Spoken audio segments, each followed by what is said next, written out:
Bonjour tout le monde, aujourd'hui je vous retrouve pour la deuxième partie du tutoriel que j'ai fait précédemment sur comment acheter son nom de domaine et son hébergement chez OVH. Donc voilà, dans cette deuxième partie, nous allons à nouveau nous rendre sur OVH grâce aux identifiants que vous avez pu avoir lors de la première partie. Donc vous allez sur votre espace client en haut à droite. Ainsi, vous pouvez vous connecter à votre OVH Manager en tapant tous vos identifiants. Donc, OVH, ce qui est très bien, c'est qu'à chaque fois que vous vous connectez sur votre interface, il vous enverra systématiquement un email.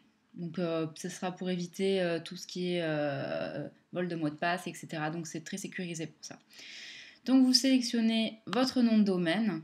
Donc, je ne sais pas ce que vous avez mis. Moi, j'avais mis Graphic Art Demo, mais là, je mets sur mon blog, enfin, mon vrai blog. Donc, c'est pour ça que je ne pourrai pas suivre d'ailleurs toutes les procédures de ce tutoriel, mais j'essaierai de vous expliquer au mieux comment ça se passe. Donc voilà, je clique sur mon hébergement.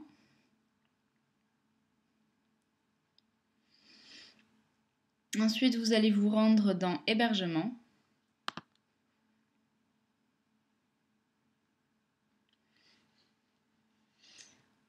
Et dans Gestion des modules, en dessous de l'onglet Service web. Voilà, Gestion des modules.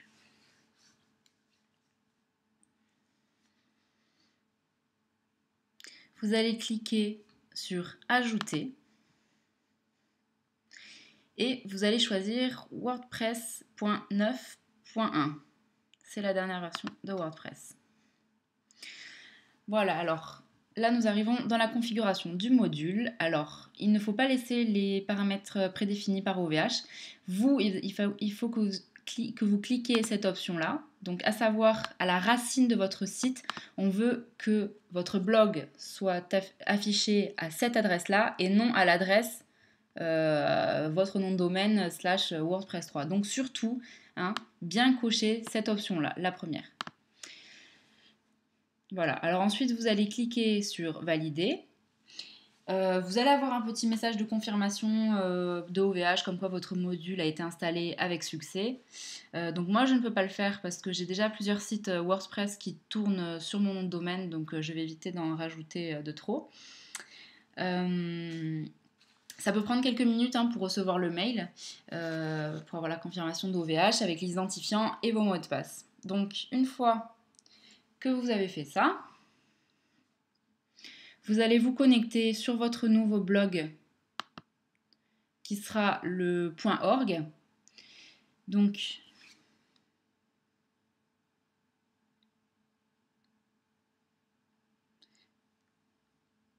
vous allez faire les premiers réglages. Alors vous allez voir que pour l'adresse email par exemple, OVH va vous mettre une adresse type postmaster quelque chose.com, je me souviens plus. Donc absolument là, il faut que vous mettiez votre adresse mail, donc votre adresse de correspondance. Ce sera l'adresse à laquelle sera envoyée les modérations de commentaires. Voilà, donc il faut absolument que ce soit votre adresse mail. Bon, ensuite, vous allez régler tout ce qui est heure, sur le fuseau horaire de Paris, etc. Donc voilà, les réglages principaux. Ensuite, vous allez faire enregistrer les modifications. Mais ce qui est le plus important dans cette partie-là, c'était pour vous expliquer pour le changement d'adresse de messagerie. Voilà, alors ça c'est le blog wordpress.org. C'est mon blog personnel, donc là on est sur l'interface administrateur de mon blog personnel. Ensuite, vous allez passer sur votre ancien blog en wordpress.com. Là, c'est un blog, un blog test que j'ai créé pour faire des designs, etc. Donc, sur ce blog wordpress.com, donc qui est votre ancien blog, vous allez cliquer sur Outils, Exporter. Donc cette manipulation va exporter tout le contenu de votre blog, c'est-à-dire vos articles. Il n'y aura pas le design ni les gadgets que l'on appelle widgets sur wordpress.org d'ailleurs. Mais après, bon, ça c'est des choses très simples à rajouter. Si vous avez un design déjà préconçu de WordPress en .org, vous le retrouverez aussi dans les thèmes, dans l'apparence et thèmes. Donc voilà, vous allez cliquer sur Exporter. On va choisir l'option gratuite évidemment. Et vous allez choisir tout le contenu, bien cocher tout le contenu. Alors on télécharge le fichier d'export. Voilà, alors c'est un fichier qui se présente avec le nom de votre ancien WordPress, .xml, c'est un fichier .xml, voilà.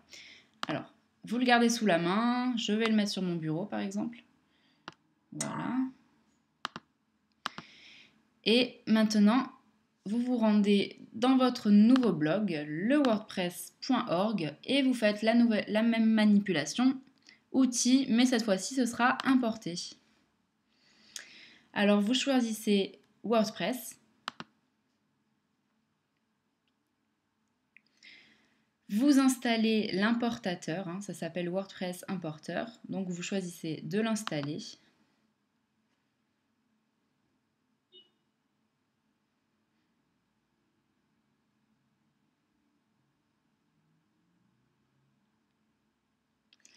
Vous activez l'extension et lancez l'importateur. Et là, vous choisissez votre fichier .xml. Donc, nous, ce sera celui-ci. Voilà, alors vous faites choisir. Moi, je ne vais pas le faire, hein, parce que sinon, je vais faire des bêtises.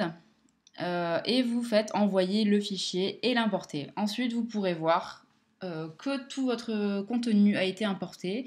Vous irez voir sur votre site et vous retrouverez tous vos articles qui étaient en wordpress.com. Après, au niveau des thèmes, vous allez pouvoir ajouter un thème par exemple et retrouver, j'imagine, les thèmes qui étaient en wordpress.com. Donc vous avez tous les thèmes que vous pouvez activer. Vous avez un moyen de faire un aperçu évidemment. Voilà. Et après, il y a une autre solution aussi. Si vous voulez télécharger des thèmes sur Internet, vous pouvez tout à fait en télécharger et en installer qui seront en .zip. Et après, vous n'auriez plus qu'à faire mettre un thème en ligne. Et vous choisirez votre .zip. C'est-à-dire, par exemple, si je me rends sur ThemeForest, WordPress thème, par exemple, si je décide d'acheter le thème puzzle pour 79 €, j'aurai un fichier .zip qui sera sur mon bureau et que je choisirai d'importer et je me retrouverai avec ce thème pour mon blog. Voilà, alors après cette importation, vous n'aurez plus qu'à remettre en place tout ce qui est les gadgets que vous avez, hein. Donc chez nous, en .org, ça s'appelle des widgets et non plus des gadgets. Donc vous avez tout ce qui est sidebar, footer, etc. Vous n'aurez plus qu'à reprendre exactement ce que vous aviez, hein, éventuellement faire des copier-coller de code que vous aviez dans des gadgets texte HTML. Voilà, donc normalement, si tout a bien été, votre blog a bien été importé, vous n'aurez plus qu'à refaire le design et les gadgets. Voilà, j'espère que ce tuto vous aura aidé. Je vous souhaite une très bonne journée à tous.